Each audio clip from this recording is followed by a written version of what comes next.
अस्सलाम वालेकुम students, my name is Abdullah Hasan Rajput and you guys are watching AK coaching centre. तो आज की वीडियो में हम लोग क्लास 10 चैप्टर नंबर 16 इलेक्ट्रोमैग्नेटिज्म का जो है वो 16.3 को टॉपिक को कवर करने वाले हैं। और टॉपिक है हमारा turning effect of the current carrying coil place in a magnetic field. सही है, तो पहले हम डिस्कस कर चुके हैं कि मैग्नेटिक फील्ड क्या होती है, मैग्नेटिक फील्ड लाइंस क्या होती हैं, और जब भी कोई भी कंडक्टर जिसमें करंट कैरी हो रहा होता है और वो जब मैग्नेटिक फील्ड में आता है तो उसमें क्या इफेक्ट पड़ता है। सही है, वो हम लोग जो है वो डिस्कस कर चुके हैं। तो उसमें और इसमें सिर्फ एक बेसिक सा डिफरेंस ये है कि उसमें भी मैग्नेटिक फील्ड थी, यहाँ पर भी मैग्नेटिक फील्ड है, उस पर भी फोर्स लग रही थी और यहाँ भी कंडक्टर में फोर्स लग रही है। लेकिन फर्क क्या है कि वहाँ पर एक कंडक्टर था और यहाँ पर एक कॉइल है। अब कॉइल का मैं आपको कॉन्सेप्ट बता दूं, कॉइल क्या होता है। कोई भी कंडक्टर हो या आप फॉर एग्जाम्पल बोल लो कोई भी वायर है, सही है, उस वायर का अगर आप लूप बना लोगे ना तो आप बोलोगे क्या है, वो कॉइल है। तो कॉइल भी क्या होती है, सिंपल कोई भी वायर होती है या कोई भी कंडक्टर होता है जिसको लूप की फॉर्म में बनाया हुआ होता है। तो हमारे पास यहाँ पे एक रेक्टेंगुलर कॉइल है। अब रेक्टेंगुलर क्यों कह रहे हैं, क्योंकि इसकी अपोजिट साइड्स क्या है, बराबर है, और ये वाली दोनों अपोजिट साइड क्या है, बराबर है। तो रेक्टेंगल क्या होता है, जिनकी अपोजिट साइड आपस में क्या होती है, बराबर होती है। तो एक रेक्टेंगुलर शेप का कॉइल है और उसे हमने रखा हुआ है मैग्नेटिक फील्ड में। अब उस पर क्या इफेक्ट पड़ेगा, क्या इफेक्ट नहीं पड़ेगा, हम आज की वीडियो में वो समझने वाले हैं। सही है, तो सबसे पहले याद रखिएगा कि हमारे पास यहाँ पे मैग्नेट है और ये इसका नॉर्थ पोल और ये इसका साउथ पोल। तो ये बता चुका हूँ कि मोनोपोल एग्जिस्ट नहीं करता। ये मैग्नेट का हम लोग सिर्फ नॉर्थ पोल और साउथ पोल दिखा रहे हैं, हालांकि एक पोल नहीं है, ये दोनों पोल्स हैं। लेकिन हम लोग मैग्नेटिक फील्ड की डायरेक्शन को दिखाने के लिए नॉर्थ और साउथ पोल दिखाते हैं। सही है, अच्छा, मैग्नेटिक फील्ड जो हमें पता है कि हमेशा नॉर्थ टू साउथ जाती है, आउटवर्ड हमेशा नॉर्थ टू साउथ जाती है और इनवर्ड हमेशा साउथ टू नॉर्थ। तो मैग्नेटिक फील्ड की डायरेक्शन हमारे पास आ गई है, तो हम इसको डिनोट कर सकते हैं बी से। तो यहाँ पे लिख देता हूँ मैं B for magnetic field. Magnetic field की डायरेक्शन क्या है, towards the north to south, north से साउथ की तरफ। अच्छा, अब हमने इसको एक सोर्स से यानी किसी भी बैटरी से फॉर एग्जांपल कनेक्ट किया हुआ है और हमें पता है कि बैटरी के दो टर्मिनल होते हैं, एक पॉजिटिव टर्मिनल और एक नेगेटिव टर्मिनल।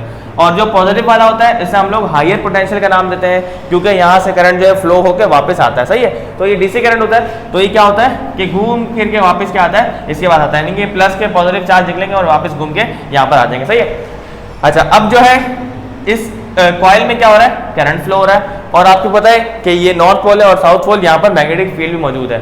तो पूरी कंडीशन है कि turning effect of the current carrying coil place in a magnetic field. अब यहाँ पर एक वर्ड आ रहा है टर्निंग इफेक्ट। अब इस टर्निंग इफेक्ट का मतलब क्या होता है, वही हम लोगों ने आज की वीडियो में समझना है कि इस टर्निंग इफेक्ट का मतलब असल में है क्या। सही है, तो स्टार्ट करते हैं। सबसे पहले ये कॉइल जो है बैटरी से कनेक्ट है। अब क्या हो रहा है, करंट जो है यहाँ से पास हो रहा है, करंट जो यहाँ से गया और करंट की डायरेक्शन क्या हो गई, ऊपर की तरफ। सही है, यहाँ करंट की डायरेक्शन ऊपर की तरफ है, यहाँ भी ऊपर है, फिर करंट की डायरेक्शन यहाँ पे हो गई, फिर यहाँ पे नीचे की तरफ और नीचे की तरफ, और फिर करंट की डायरेक्शन ऐसे हो गई। इसका मतलब करंट जो है अपनी डायरेक्शन को बार बार चेंज कर रहा है। अगर मैं इस जगह देखूं तो करंट की डायरेक्शन क्या है, अपवर्ड है, और इस तरफ देखूं तो करंट की डायरेक्शन क्या है, डाउनवर्ड है। इन दो पॉइंट्स को आप छोड़ दें। इन दो पॉइंट्स को हमने क्यों छोड़ना है, उसकी वजह बता देता हूं मैं।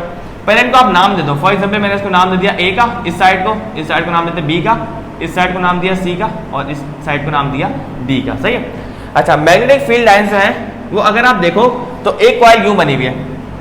सही है, और मैग्नेटिक फील्ड लाइन भी क्या है, यूं है।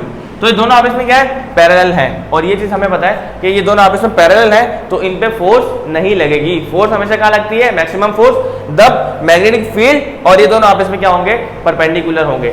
इसका मतलब ये है कि AB जो है, AB और CD इन दोनों पर फोर्स नहीं लग रही होगी, तो फोर्स लग किस पर ही होगी। तो याद रखना यहाँ पर फोर्स लग रही है सिर्फ B D पर और A D पर। किस किस पर, BD एंड इस यानी कि कॉइल के इस हिस्से पर और इस हिस्से पर AC पर अब लग रही है फोर्स। सही है, तो ये बता चुका फोर्स क्यों नहीं लग रही, क्योंकि दोनों पैरेलल हैं।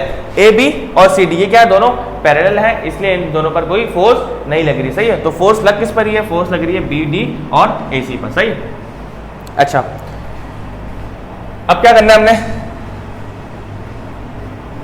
अब हमने ये करना है कि हम लोगों ने ये देखना है कि ये कॉइल जो है इस पर फोर्स किस डायरेक्शन में लग रही है। और ये चीज हम लोग पढ़ चुके हैं कि फोर्स की डायरेक्शन को हम किस तरह से निकालते हैं कि थंब जो है हमेशा थंब आपका इंडिकेट करता है कि फोर्स किस डायरेक्शन में लग रही है। थंब क्या करेगा, इंडिकेट करेगा फोर्स किस डायरेक्शन में लग रही है, और आप ये फिंगर्स स्ट्रेच करोगे towards the direction of magnetic field. Magnetic field उस डायरेक्शन में, तो आप फिंगर्स को स्ट्रेच कर दोगे इस डायरेक्शन में, और आपका जो थंब है ये बताएगा फोर्स। ये थंब हमेशा आपका फोर्स बताता है, और ये पाम जो है ये आपको बताएगा कि मैग्नेटिक फील्ड की डायरेक्शन हो गई, ये करंट की डायरेक्शन हो गई, और ये पाम जो है आपका फोर्स बताएगा, और करंट की डायरेक्शन आपका कौन बताएगा, ये थंब बताएगा, थंब करंट बताएगा, और आपका जो मैग्नेटिक फील्ड है वो ये 4 फिंगर्स बताएंगी, और ये आपका पाम जो है ये बताएगा कि फोर्स किस डायरेक्शन में लग रही है। सही है, तो चेक करते हैं कि किस डायरेक्शन में फोर्स लग रही है।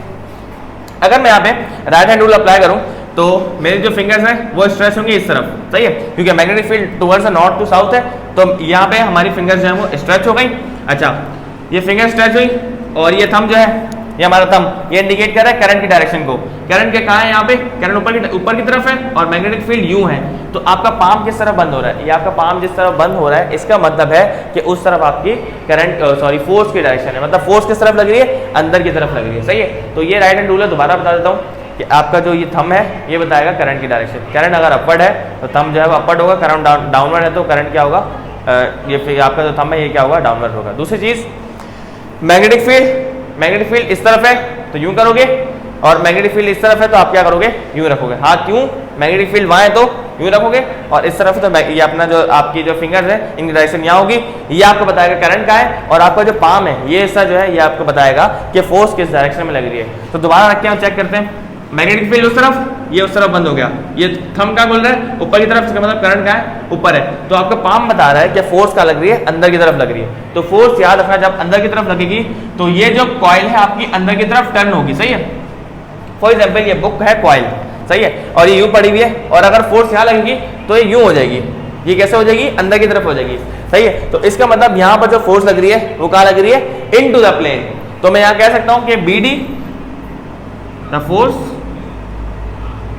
acting on BD is into the plane, plane के अंदर लग रही है डायरेक्शन, फोर्स, और वो कौन से हमने उसको नाम दिया हुआ है बी, और डी का आप नाम कोई भी दे सकते हो, पी क्यू आर एस, आप कोई भी नाम दे सकते हो, मैंने यहाँ पे नाम दिया हुआ है बी डी, और इस साइड पे बी डी पे जो फोर्स लग रही है वो कहाँ लग रही है, इनटू द प्लेन। अब चेक करते हैं कि एसी जो आपकी साइड है वहां पर फोर्स किस डायरेक्शन में लग रही है, तो अप्लाई करते हैं राइट हैंड रूल।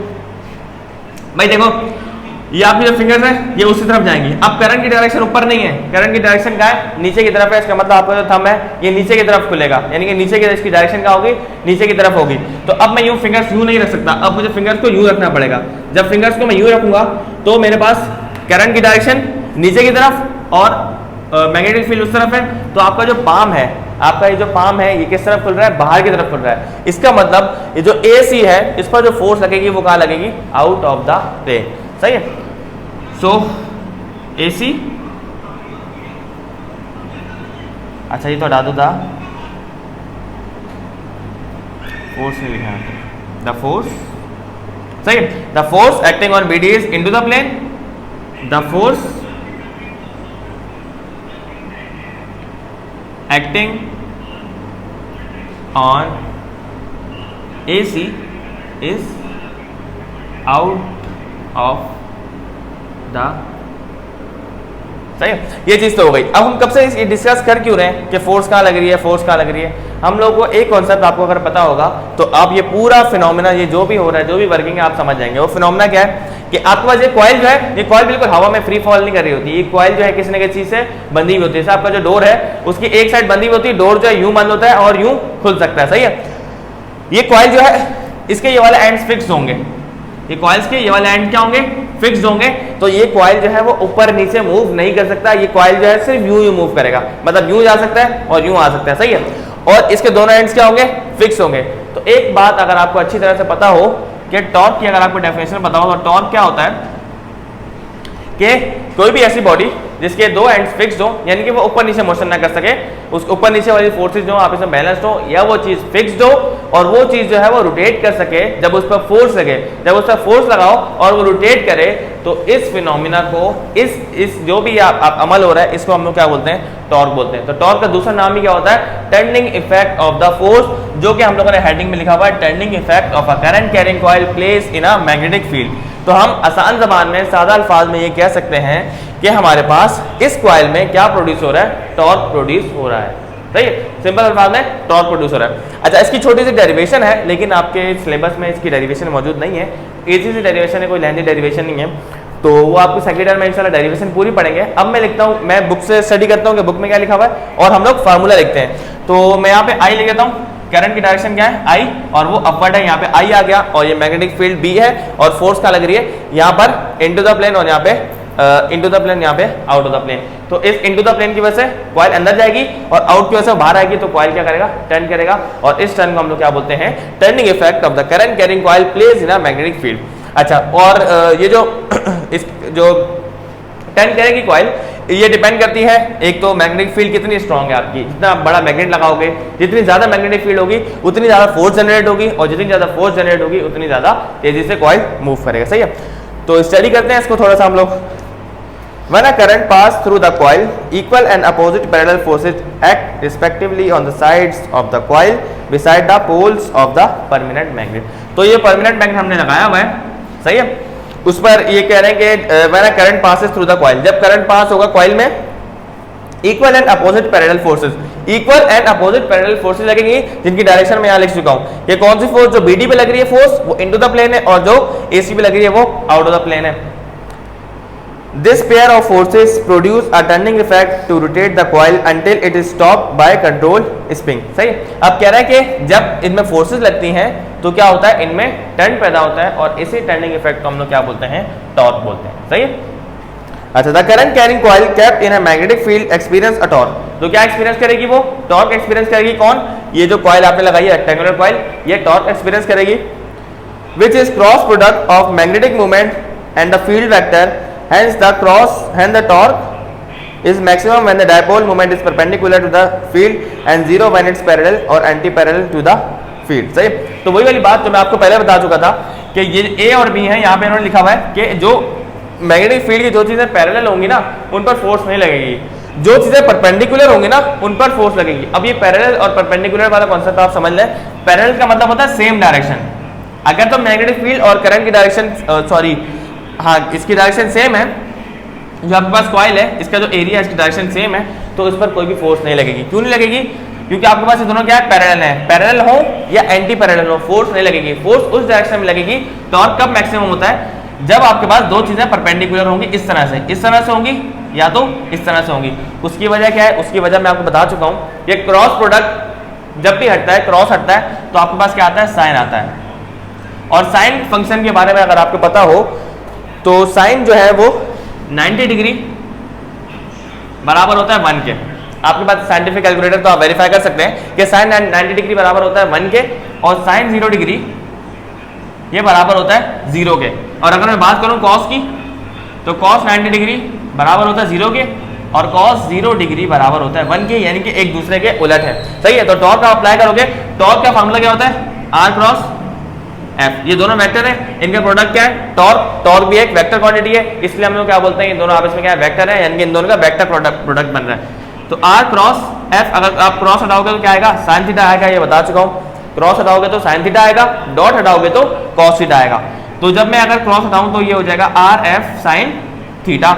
और अगर यहाँ पे एंगल 0 डिग्री पुट करूं, दोनों पैरेलल है ना, एंगल अगर मैं 0 डिग्री पुट करूं तो आप देखना क्या होगा, RF साइन थीटा की जगह आ जाएगा 0 डिग्री, और यहाँ पे लिख चुका हूं मैं साइन 0 डिग्री बराबर होता है 0 के, तो ये पूरा फैक्टर क्या हो जाएगा, 0 हो जाएगा। इसका मतलब नो फोर्स, कोई फोर्स नहीं लगेगी। सही है, लेकिन अगर बात करें हम लोग B और D पर, ये दोनों क्या है, परपेंडिकुलर है। हमें कैसे पता चल रहा है ये परपेंडिकुलर है, अगर आप देखें तो यहाँ पे 90 डिग्री बन रहा है, ये 90 डिग्री बन रहा है, यानी कि ये मैग्नेटिक फील्ड है और ये कॉइल है, तो कौन सा एंगल बन रहा है, 90 डिग्री। और हमें ये चीज अच्छी से तरह पता है, अगर मैं 0 हटा दूं यहाँ पे और 90 डिग्री लगा दूं तो साइन 90 बराबर होता है 1 के, तो इस सूरत में जो टॉर्क प्रोड्यूस होगा वो क्या होगा, मैक्सिमम होगा। कितना होगा, मैक्सिमम। सही, तो ये चीज हमारे पास क्या हो गई, क्लियर हो गई।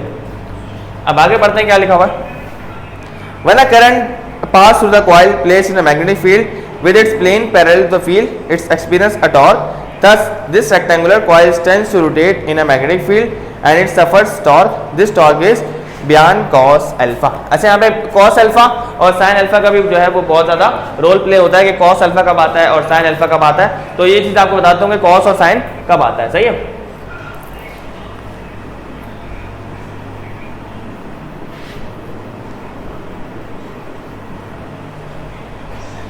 तो याद रखना कि cos alpha कब आएगा। यहाँ पे लिखा हूँ मैं cos alpha। अच्छा, cos alpha लिखो, अल्फा भी कोई ना कोई एंगल होता है, तो आप cos थीटा भी लिख सकते हो और cos alpha भी लिख सकते हो। इस तरह से यहाँ पे मैंने cos alpha लिख दिया और यहाँ पे मैंने लिख दिया sin अल्फा। अब कॉस अल्फा पुट करोगे या साइन अल्फा पुट करोगे, आपके पास आंसर दोनों कंडीशन में सेम आएगा। उसकी वजह बता देता हूं मैं, और ये बता देता हूं कि कॉस कब आएगा और साइन कब आएगा। सही है, तो याद रखना कि कॉस कब आता है, जब आपके पास एंगल बन रहा हो प्लेन, यानी कि मैग्नेटिक फील्ड की डायरेक्शन ये है, मेरे पास ये एक प्लेन है। सही है, ये एक प्लेन है, ये इसका पूरा एरिया है, और ये प्लेन अगर जमीन पे यूं रखा हुआ है, जमीन पे रखा हुआ है, और मैग्नेटिक फील्ड की डायरेक्शन भी क्या है, इस तरफ है। तो हमें ये चीज अच्छी तरह से पता है कि आपके पास जो प्लेन है इसके एरिया की डायरेक्शन क्या होगी, ऊपर की तरफ होगी। तो अगर मैं इसके एरिया की डायरेक्शन बताऊं तो ये यूं होगी। अगर ये यूं पड़ा हुआ है ना तो उसके एरिया की डायरेक्शन यूं होगी, अगर यूं पड़ा हुआ है तो एरिया की डायरेक्शन क्या होगी, अपवर्ड होगी। तो इनके बीच में कौन सा एंगल बनेगा, इनके बीच में कौन सा एंगल बनेगा, 90 डिग्री का एंगल बनेगा। ये मैग्नेटिक फील्ड है, ये इनकी मैग्नेटिक फील्ड है, और अगर इनके आप दरम्यान में एंगल चेक करो तो वो कौन सा एंगल है, वो 90 डिग्री का एंगल है। और तो जब भी आपको पता है कि जब दो चीज़ आपस में परपेंडिकुलर होती हैं तो साइन थीटा आता है, पैरेलल होंगी तो कॉस थीटा आएगा। सॉरी, यहाँ पे इसको हम एक्सचेंज कर देते हैं, यहाँ पे साइन लिख दो और यहाँ पे क्या लिख दो, कॉस लिख दो। सही है, तो साइन 90 और कॉस 90, यानी कि साइन 90 पे क्या होता है, साइन 90 पे मैक्सिमम होता है 1 होता है, और कॉस 0 पे मैक्सिमम होता है। अगर मैं बुक का यूं रखूँ ना, इस बुक को यूं रखूं और मैग्नेटिक फील्ड की डायरेक्शन भी यूं हो, तो ये दोनों आपस में क्या होंगे, पैरेलल होंगे। तो मैंने यहाँ पे चेंज कर दिया, यहाँ पे मैंने कॉस लिख दिया और यहाँ पे मैंने साइन लिख दिया। अगर मैं इसको ऐसे रखूँ ना, इसको ऐसे रखूँ और फील्ड की डायरेक्शन यूं हो, तो बीच में कौन सा एंगल बना, 90 डिग्री। तो 90 डिग्री इसका मतलब दोनों आपस में परपेंडिकुलर है, तो यहाँ पे एंगल आएगा 90 डिग्री, और साइन 90 डिग्री बराबर होता है 1 के, तो मैक्सिमम टॉर्क होगा। अब बात आती है कॉस की।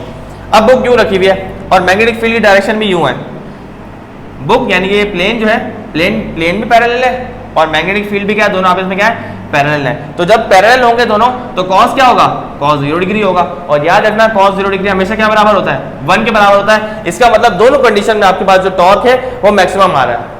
और अगर आप मिनिमम टॉर्क की बात करो तो टॉर्क दोनों कंडीशन में मिनिमम भी आ सकता है। कब, अगर आप साइन 0 डिग्री पुट करो और कॉस 90 डिग्री पुट करो। जब कॉस 90 आएगा तो आंसर 0 आएगा, और साइन 0 डिग्री आएगा तो आंसर आपके पास क्या आएगा, 0 आएगा। इसका मतलब कि यहाँ पे कॉस और साइन जब दोनों की वैल्यूज हम पुट कर रहे हैं तो आंसर हमारे पास क्या आ रहा है, सेम आ रहा है। तो एक बात दोबारा याद रखना कि अगर प्लेन के रिस्पेक्ट से आप बात कर रहे हो, प्लेन और ये मैग्नेटिक फील्ड, तो यहाँ पे लिख भी देता हूं मैं, अल्फा, ये कॉस अल्फा है ना, alpha is the angle between plane and, अच्छा यहाँ पे एग्जाम्पल मैं बुक की दे रहा हूँ लेकिन बात हो रही है प्लेन की। सही, alpha is the angle between plane and magnetic field, दोनों आपस में क्या होंगे, पैरेलल। तो एंगल कौन सा आएगा, कॉस आएगा। और अगर मैं बात करूँ साइन की, तो यहाँ पे जो अल्फा है, alpha is the angle between area and area of the coil, area of the coil लिख दो या कुछ एरिया, ये वैसे बेसिकली एरिया ही होता है, एरिया एंड मैग्नेटिक। सही, तो ये हमने कॉस और साइन को यहाँ पे डिफाइन कर दिया। मोस्ट कंफ्यूजिंग पार्ट है कि कॉस कब आता है, साइन कब आता है, तो ये चीज हम लोगों ने क्लियर कर ली। अच्छा, यहाँ पे लिखा हुआ है consider coil, rectangular coil place in a magnetic field of strength B and the plane coil parallel to the field and free to rotate about axis. तो वही बात लिखी हुई है यहाँ पे कि हमें पता है इसकी छोटी सी डेरिवेशन है, डेरिवेशन तो हम नहीं कर सकते।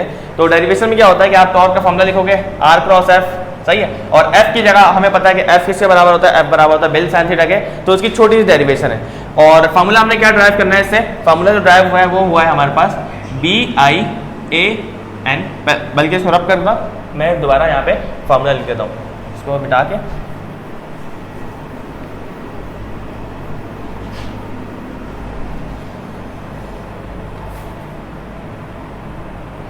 अच्छा, जो भी टॉर्क प्रोड्यूस होगा इस कॉइल में उसका फॉर्मूला क्या होगा, टॉर्क का ये सिंबल है, सही है, और ये बराबर होगा BIAN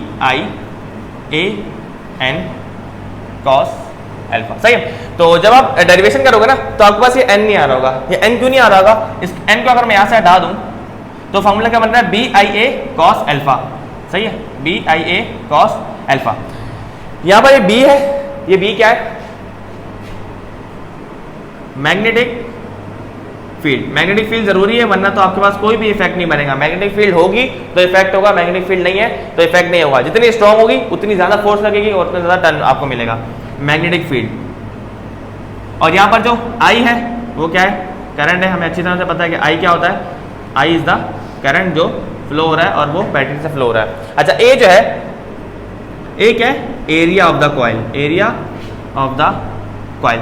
जितना ज्यादा एरिया होगा, जितना ज्यादा एरिया होगा उतनी ही ज्यादा आपके पास टर्निंग इफेक्ट भी प्रोड्यूस होगा। एरिया ज्यादा होगा तो जाहिर सी बात है फील्ड भी ज्यादा क्रॉस करेगी तो आपके पास क्या होगा, टर्निंग इफेक्ट। यानी कि ये भी डायरेक्टली प्रोपोर्शनल होता है, करंट भी डायरेक्टली प्रोपोर्शनल होता है और मैग्नेटिक फील्ड भी डायरेक्टली प्रोपोर्शनल होती है। अगर आप मैग्नेटिक फील्ड को बढ़ाओगे तब भी टॉर्क ज्यादा, करंट को बढ़ाओगे तब भी टॉर्क ज्यादा, एरिया ऑफ द कॉइल बढ़ाओगे तब भी टॉर्क ज्यादा। अब यहाँ पे एन क्यों नहीं आया, एन का मैं आपको बता रहा था कि आपके पास जो कॉइल है, यानी कॉइल में आपने अगर तार देखी हो कोई भी, तो उसके ऊपर टर्न्स हुए होते हैं, सही है। तो जितने नंबर ऑफ टर्न्स अगर आप बढ़ाओगे उतना ही ज्यादा आपके पास टॉर्क प्रोड्यूस होगा। ये चीज बहुत इंपॉर्टेंट है कि number of turns directly proportional होते हैं टॉर्क के या फोर्स के, आप कह सकते हो कि जितने ज्यादा नंबर ऑफ टर्न्स होंगे उतना ज्यादा टॉर्क प्रोड्यूस होगा। तो हमें तो नहीं पता नंबर ऑफ टर्न्स कितने, 1 हो, 2 हो, 3 हो, 4 हो, कितने लूप्स हो, तो हम लोग n नंबर ऑफ टर्न्स की बात करेंगे। तो हम कहेंगे यहाँ पे for n number of turns. और अगर आप n नंबर ऑफ टर्न्स की बात कर रहे हो तो आपके पास यहाँ पे एक फैक्टर आ जाएगा n, सही है, बी आई ए एन बयान कॉस अल्फा, सही है। और अल्फा बता चुका हूं, अल्फा किस एंगल किसके दरम्यान है, मैग्नेटिक फील्ड और आपके पास जो प्लेन है उसके दरम्यान अल्फा आएगा। और अगर आप बात करो साइन थीटा की, तो साइन थीटा में एंगल जो आएगा वो आएगा इस प्लेन और इस एरिया के दरम्यान। तो ये फार्मूला था और ये जो टॉर्क था हमने इसको जो है वो डिस्कस करना था और अच्छी तरह से हम लोगों ने डिस्कस कर लिया कि टॉर्क क्यों प्रोड्यूस होता है और किस तरह से प्रोड्यूस हो रहा है। तो आई होप आपको समझ आ गया होगा। बहुत इंटरेस्टिंग टॉपिक था कि किस तरह से कॉइल में करंट प्रोड्यूस होता है और ये चीज़ सबसे इंटरेस्टिंग है कि फोर्स किस तरफ लगेगी। अगर आपको ये समझ आ गया कि फोर्स किस तरफ लग रही है तो आपको ये पूरा कॉन्सेप्ट समझ आ जाएगा कि कॉइल किस तरह से वर्क करती है। तो नेक्स्ट वीडियो में इंशाल्लाह हम लोगों ने लेंस लॉ और फैराडेज लॉ को डिस्कस करना है और डीसी मोटर जो हमारा सबसे इंपॉर्टेंट पार्ट है, डीसी मोटर को डिस्कस करना है। तब तक के लिए अल्लाह हाफ़िज़।